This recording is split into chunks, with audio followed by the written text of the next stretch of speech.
Hi guys, today we're gonna be talking about interview tips. I'm DoctorBhaama and I am looking through set of slides about interview tips that both 2 Step 1 and Beyond and I collected from our experiences. We were keeping an eye out for these kind of tips when we were going through our own interviews. So this is only from our experiences. This is not from anyone else. Hey everyone, thank you, Dr. Bama, for inviting me to collaborate with you. As she said, we didn't know what we were getting ourselves into when we started the interview process, so we kind of went in blind. And we knew there were the most common questions, and that's all we looked at, but there were a lot of little stuff that we wish we knew. And even though it's only halfway through the season, technically, I feel like we gathered enough intel to share some of the tips with you guys today. Yeah, so let's get started on this. What you need, the inexpensive version. While we were looking at information about interviews, we saw a lot of fancy, expensive stuff, or we thought we should be more budget friendly, and here's the list that we came up with. The first one is a laptop or an iPad. Basically, you need something with a functioning camera. I would suggest do not use your phone. It just doesn't look professional, and there can be problems with the layout. I know Dr. Bama uses her laptop. I use an iPad Air 4 just because I don't have a functioning laptop right now. And so far, I haven't had any problems. So if anyone has any inhibitions about using iPads, it's not a big deal. It looks just as a laptop would. I do want to mention that neither of us use a webcam, which I know a lot of people do suggest using a webcam or setting up a professional camera and attaching to your laptop. So far, I don't think it's been that necessary.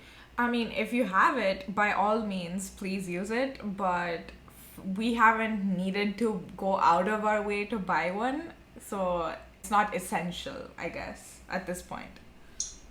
Next is bright lights. Lighting is very important. You don't want to look like you're shrouded in darkness. It also is more visually pleasing to look at something that's bright. So if your room lights are bright enough, that's fine. If not, if you have a lamp, position it behind the camera so the light shines on your face.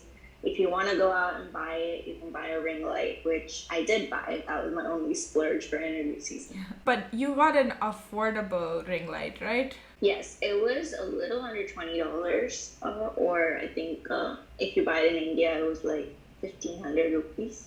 Right, so that is pretty affordable, not a big deal. And then after that, headphones, earphones. I use AirPods because I'm using an iPad and it's easy to connect. And I like to have the interviewer's voice in my ear so I can hear them clearly.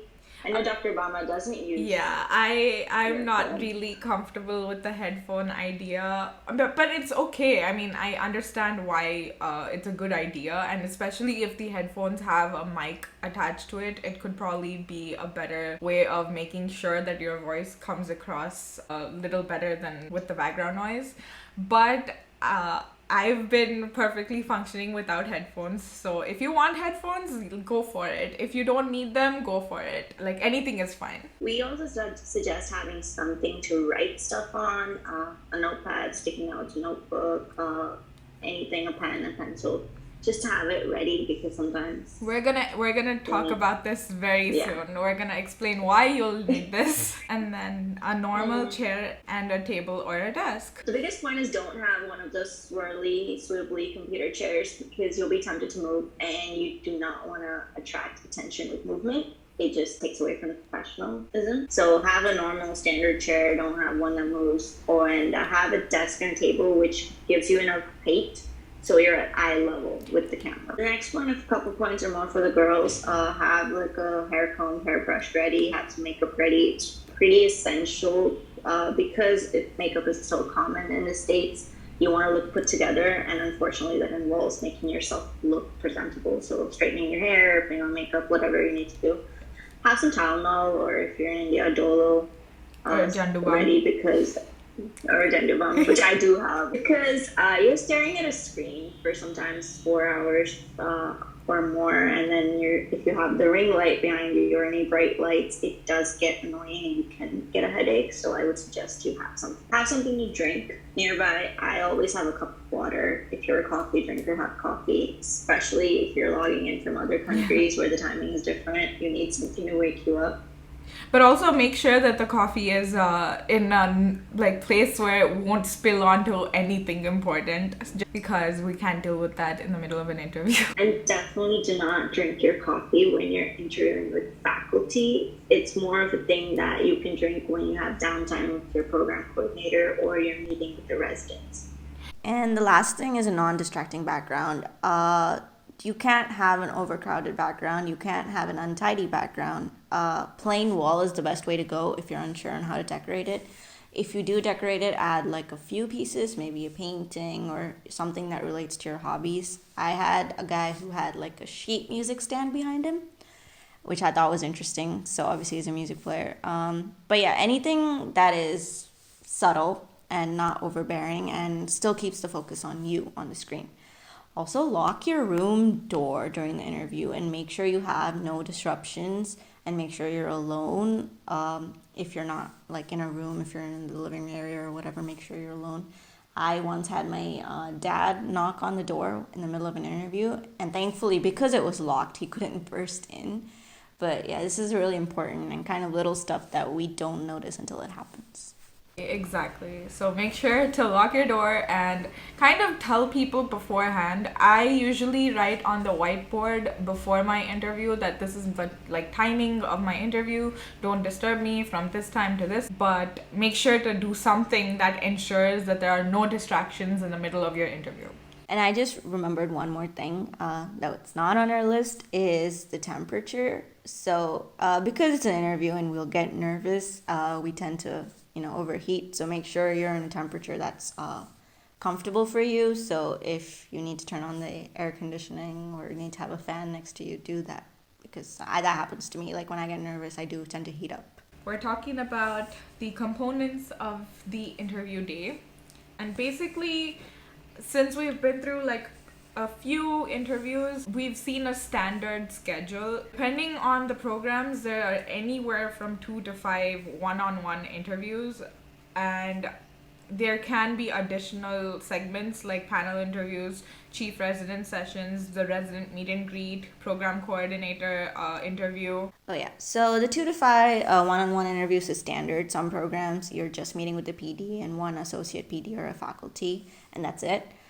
Some programs you could be meeting with anywhere from the PD and then multiple faculty all the way to the program coordinator, sometimes a PA who's worked there for a while, sometimes a registered nurse.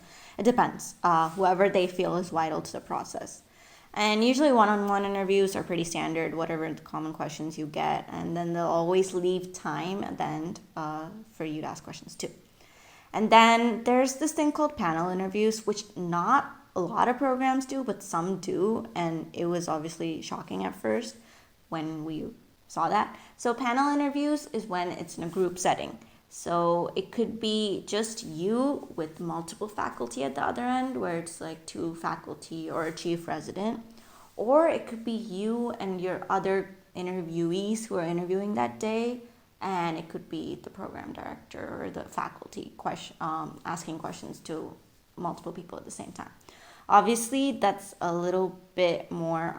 It's intimidating. It's definitely intimidating. Yeah, exactly. Because you're not only on, performance for one individual, but you're supposed to handle your performance in front of potential competition if you really have to think of it that way. It's helpful to not think of it that way, but at the end of the day, this is an interview. It is kind of definitely preying on our insecurities, especially if we're looking at someone who is apparently highly qualified or better than us on paper, or at least the insecurity of that will start to creep in. Of course, the trick would be to stay calm and be assured of your own worth and know that the program would not be interviewing you if there wasn't some merit in your CV or your application overall. And then chief resident sessions. So the chief resident is someone who's done all their 3 years of residency and stayed on for an extra year, whether to get research or get more exposure clinically, whatever the reason. And so they know everything about the program, and the chief residents have a lot of say sometimes. So as soon as people hear the word resident, they think that it's not as important. But sometimes the chief residents have a big play in the selection too, because they know the type of candidates that would fit in the program because they were literally in it. Sometimes the chief resident sessions, they do like a PowerPoint presentation and then they give you time to ask questions. And sometimes chief resident sessions, it's just a one-on-one and it's kind of like an interview, but then they make it seem like really informal, so you don't think it's an interview, but in the end it is an interview. So I think it's a big deal that as soon as you start your interview day and the camera's on, you act like it's an interview. You don't relax ever. You don't say anything inappropriate ever, whether it be the residents or anyone else that you come across. Definitely, even if it's like first or second year resident that you're meeting during your resident meet and greet, take them seriously. They can talk about you. This is an insider tip.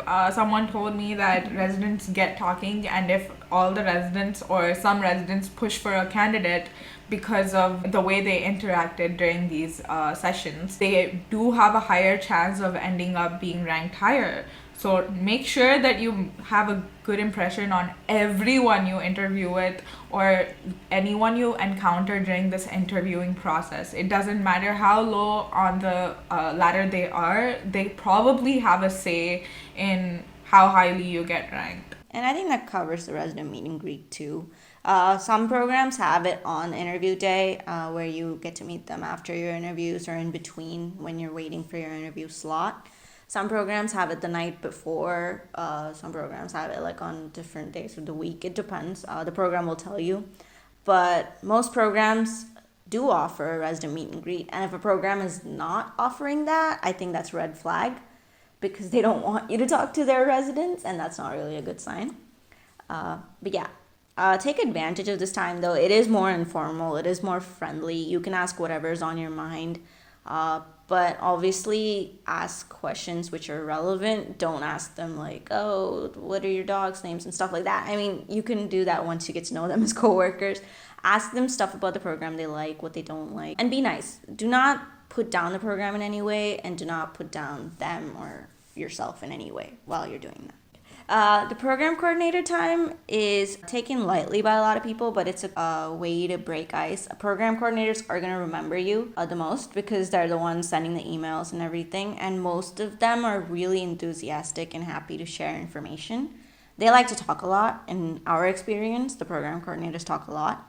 So they're the best ones to ask about the area, about the residents and what they think. And if you have any doubts about like the stipend or the moving allowances and any let's say if you have a family and you want to know about the school districts, they're the person to ask. These are the most common questions that we were asked in our interviews, and purely based on this year, what we've encountered so far. Obviously, we were asked more questions than all of this, but this has been almost in every single interview or every alternate interview to this point. And to step one and beyond, God asked, tell me about yourself at least a bajillion times. You want to tell me about yourself? No, I don't. That's what I want to say at this point. But I do want to take the time now to say you will be asked this. Tell me about yourself is the most common question. And the best way to approach it, which I feel like a lot of people are unsure about, I go about it chronologically. So I talk about, where I grew up and then everything that was important that brought me to this point. So I kind of give them the overview, and if they want to know something more personable, I kind of just add in my hobbies also and tell me about yourself, and that's how I do it. Yeah, and I do the same thing pretty much in my Tell Me About Yourself, and I try to add in particularly the hobbies that could stand out, and that's about it, I think. At the same time, it will get really monotonous, so try to inject some enthusiasm for the fifth time you're answering this question.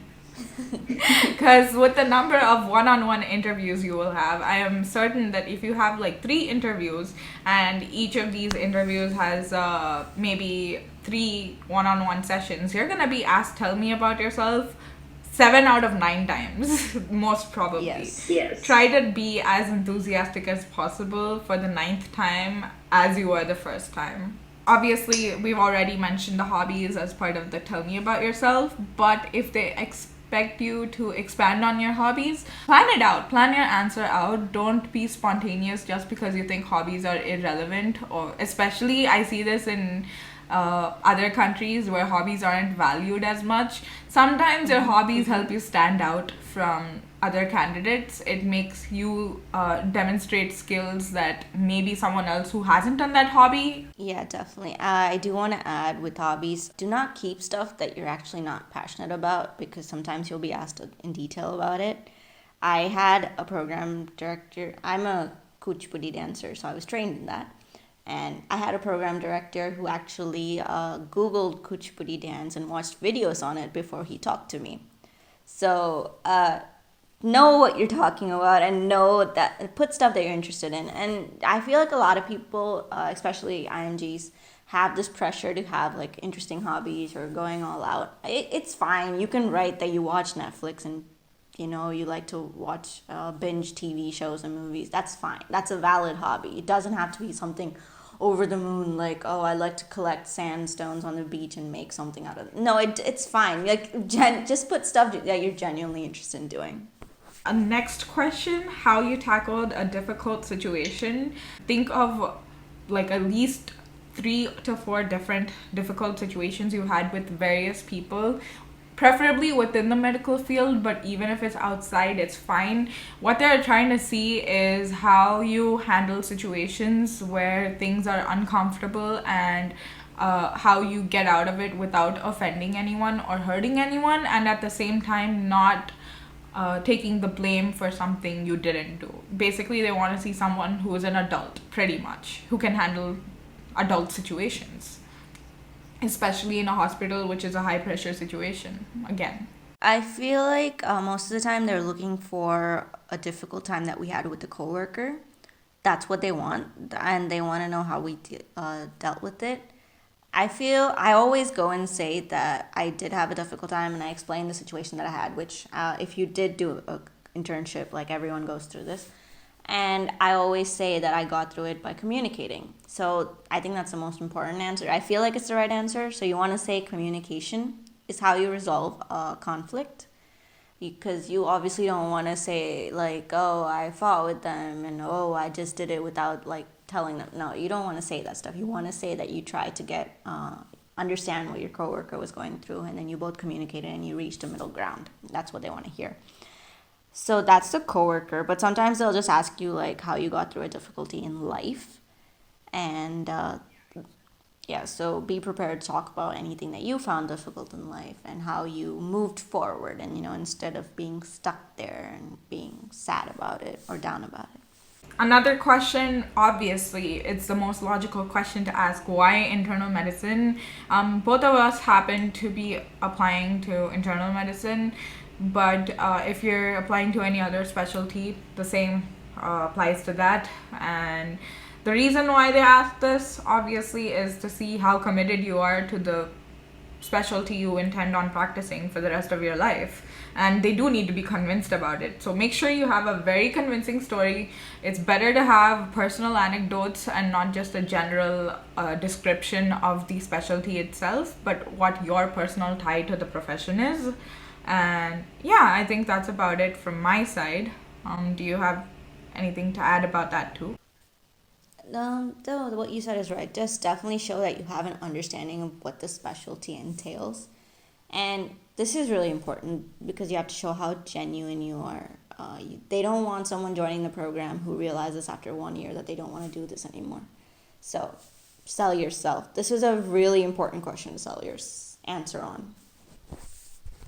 And I honestly think that you should have a good answer for this. Even if I was interviewing someone about this, I would make sure that they had a valid answer for this, because this profession takes forever. We're already 7 years in, and obviously if we're about to put in the next at least 3 years and maybe even longer than that into just training for this, it's very important to have a convincing story that's consistent. So yeah, that's that. Strengths and weaknesses. So step 1 and beyond. I got asked this so many times, and thing is, sometimes they ask it in a really tricky way where you don't realize they're asking you for your weaknesses. So So it could be like, what would you like to change about yourself? What would your friends say is the best thing about you? So all of this is just different forms of strengths and weaknesses. Sometimes you might need a moment to realize what they're asking. So make sure you're paying attention, and then you can analyze the question. Make sure that your weaknesses are not weaknesses that are not solvable. Make sure that these weaknesses are something you've identified and have a plan of working on and are not too damaging.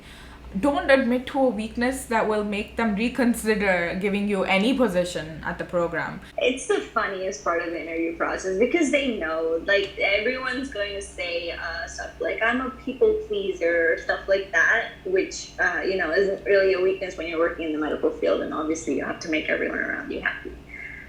But I've seen someone who, with a slip of the tongue, they'll say they're lazy in an interview. I mean, those are certain stuff that you shouldn't say. So yeah, definitely your strengths and weaknesses. And I think this is where we wanted to say, if you're a person who likes to have markers around you, this is where I wrote it down on sticky notes, like strengths, and I wrote down 3 points, and weaknesses, and I wrote down 2 points, just so if they suddenly ask you and you have something to look at on your desk, have that around, and have any like other common answers or keywords that you want to say during the interview, have those around you so you make sure you touch on them. Why this program? Now, this is where the notepad we mentioned earlier comes in handy. Make sure before your interview that you go to the website of the program that you're interviewing with and research everything there is to know about that program. You should not be sounding like you're hearing the merits of the program for the first time when they're starting their orientation for the day. You should already know most of what they're talking about. Yeah, of course, you're probably not going to get the statistics on everything, but you should know some things like probably the board pass rate, if they have a simulation lab or not, whether or not they emphasize research and whether or not they have a research department dedicated for that, how they encourage fellowships if you are interested in fellowships, if you like the community hospital setup with no particular super specialty emphasis, then how they enhance that experience for the whether or not they give you an educational stipend, some basic things before you jump into the interview, because you do need to know what is good about that program when they ask you why this program, and it needs to be a strong, solid argument. I know tell me about yourself gets a lot of flack as the most important question, but I actually want to argue that this is the most important question that the program is asking from their side. Exactly. This is how they know. This is how they know how interested you are, and this is how they know that you're actually genuinely want to be there. This is their only meter of judgment for that. Exactly. So yeah, make sure your answer is convincing, because if it's not, that's not a good thing for you. And I know as IMGs, we apply to a lot of programs just for a chance to get in. Exactly. But once you do get an interview offer, sell yourself on the program and write down the points that you like, and make sure you try to sound as enthusiastic as possible. I know sometimes we get offers from programs that we're not looking forward to, but since we're IMGs, we should take every opportunity by the hand and make sure we treat it well, and make sure we pick out points that we like and let them know that we do enjoy it, like those things. Yeah, that's the only way to prove to the program that you actually want to be there, and in a way deserve to be there, because you've put in the effort, which is basically free information. This isn't even inaccessible information. So make sure to put in the effort to get to know what the merits of the program are and sound really convincing when you're talking about it. So that's that for why this program. And lastly, what questions do you have for us to step 1 and beyond? Okay, so I have a horror story. So when I went on my first interview, I didn't really know that we had to ask questions. I mean, I thought we would ask maybe a couple questions, so I had 3 questions prepared to ask the program director because I had an interview with him. And then so he asked me questions for 5 to 10 minutes, and the next 20 minutes he was like, so what other questions do you have? What other questions do you have? So I had to keep asking questions, and I'd only written down 3 questions. So I was literally pulling questions out of nowhere and everywhere. So have a huge list. Some program directors tend to, or some, not even program directors, faculty, everyone. Some people just ask like 2-3 questions, and the whole rest of the time, it's like open floor for you to ask questions. Exactly. And yeah, so have like around 10 to 15 questions ready. Some people, like, obviously they give very long answers because they want to tell you all the information and everything they're thinking through. It's a very good way for the program to evaluate how much you want to be there too, because the kind of questions you ask shows them how interested you are in the program too. So try to stand out with unique questions and talk about things that matter to you. Obviously, don't go down the road of like how much money or how inconvenient is it. If we are asking stuff like, what do you want to change about the program, or the negative aspects of it, make sure you balance it with also asking what their favorite part of the program is. So it doesn't feel like you're just kind of attacking them with the negative aspects. I know it's what we want to know, but it has to feel balanced at the end of the day. The thing to note down on your notebook or your sticky notes or whatever, have the list of questions ready so you can like keep asking them questions if they're like, what else, especially if you have a lot of time. And yeah, so I think that's it for the most common questions that we were asked. I'm pulling up the next slide. Unique questions. To step 1 and beyond, you can take this one. Okay. So they're not that unique in the sense that you might have seen variations of them, but they're the ones that kind of stumped us the first time we heard them. Exactly. So I had a PD ask me tell us about the time you failed, and then she was like, specifically like, do not tell me about failed exams or failed classes. That's not what I want to know. And I think it's really, I thought that was very sweet in a way, because as medical students, we kind of tend to like focus on those failures. So it's not about that. It's about any failure that you had in life or any patient care or anything like that. So this is a very difficult question to answer, because you don't want to come across as a failure, and you don't want to admit to doing any very huge mistakes, which are kind of like non-redeemable.